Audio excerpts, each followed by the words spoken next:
Bismillahirrahmanirrahim. Assalamualaikum warahmatullahi wabarakatuh. Allah subhanahu wa ta'ala berfirman, Qad aflaha man zakkaha wa qad khaba man dassaha. Beruntunglah orang yang membersihkan jiwanya dan rugilah orang yang mengotori jiwanya. Teman-teman yang dirahmati Allah subhanahu wa ta'ala, kita sering cukup antusias memperhatikan aib zahir kita, kekurangan-kekurangan fisik kita.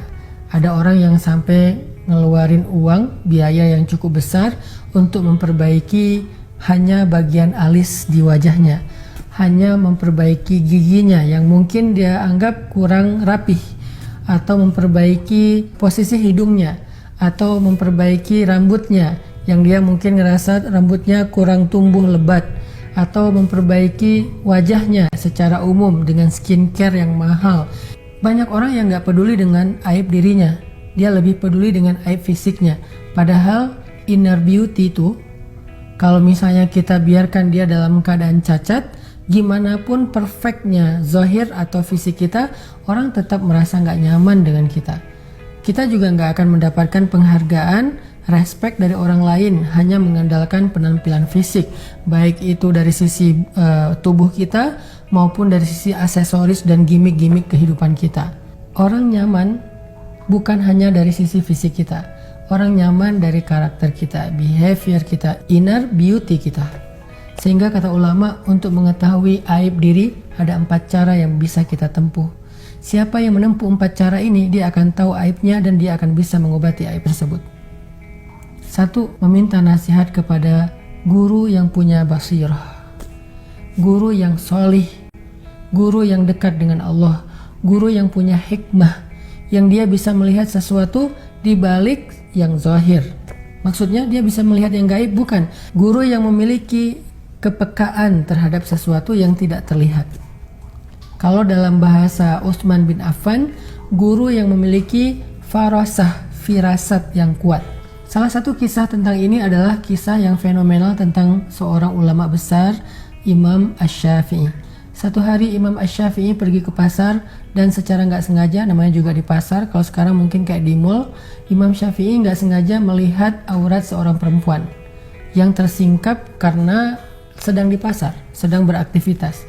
Pulang dari situ Imam Syafi'i merasa terganggu, untuk mencari ilmu itu terganggu, susah menghafal, susah konsen, susah khusyuk, sehingga akhirnya Imam Syafi'i datang kepada gurunya yang memiliki basirah dan farasah, memiliki kepekaan dan firasat yang kuat terhadap sesuatu. Imam Syafi'i mengadu, curhat kepada gurunya Imam Waqi'. Kata Imam Syafi'i, aku curhat kepada guruku Waqi' dan meminta nasihatnya tentang hafalanku yang buruk. Apa nasihat dari Imam Waqi'? Al-ilmu nurun wa nurullah la yu'talil asi. Ilmu itu cahaya dan cahaya Allah tidak diberikan kepada pendosa. Seolah-olah Imam Waqi' tahu Imam Syafi'i pernah melakukan dosa di pasar secara tidak sengaja, dan itu berpengaruh kepada buruknya hafalan beliau dan sulitnya beliau dalam mencari ilmu. Ini namanya mencari tahu kekurangan kita dengan bertanya kepada guru yang salih yang memiliki farasah dan basirah.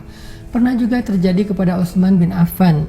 Ketika Utsman bin Affan sedang mengajar ilmu di masjid, tiba-tiba datang seorang laki-laki untuk mencari ilmu kepada Utsman, tapi di luar masjid nggak sengaja dia melihat aurat seorang perempuan, yaitu rambutnya yang jilbabnya tersingkap angin. Nggak sengaja dia ngelihat rambut perempuan itu. Karena nggak sengaja dia rasa ini bukan dosa besar, sehingga dia tidak beristighfar. Dia masuk ke dalam masjid. Ketika dia berada di dalam masjid, baru aja dia duduk, Utsman bin Affan yang waktu itu sedang mengajar ilmu mengatakan, kenapa ada seseorang yang datang ke dalam majelis kita sedangkan di matanya masih ada bekas dosa? Di matanya masih ada bekas dosa. Lalu orang ini kaget, kok Utsman tahu bahwa di luar tadi dia melihat sesuatu yang gak boleh, yang haram secara gak sengaja. Padahal Utsman bukan nabi, tidak datang wahyu kepada Utsman. Gimana caranya Utsman tahu? Sehingga laki-laki ini bertanya kepada Utsman bin Affan, Ya Amirul Mukminin, bagaimana Anda tahu apakah telah turun wahyu kepada engkau setelah Rasulullah? Utsman menjawab, Ittaqu farasatal mu'min, hati-hatilah kalian dengan firasat orang yang beriman. Ini artinya guru yang memiliki kepekaan. Kita harus cari guru yang seperti itu. Tapi bukan mengada-ngada. Artinya guru ini memang orang yang terpercaya dan direkomendasikan oleh guru yang lain, dan dia insya Allah orang yang terjaga hubungannya dengan Allah. Sehingga kalau kita minta nasihat dari dia, biasanya dia akan memberikan nasihat sesuatu yang kadang menurut kita itu rahasia kita dengan Allah.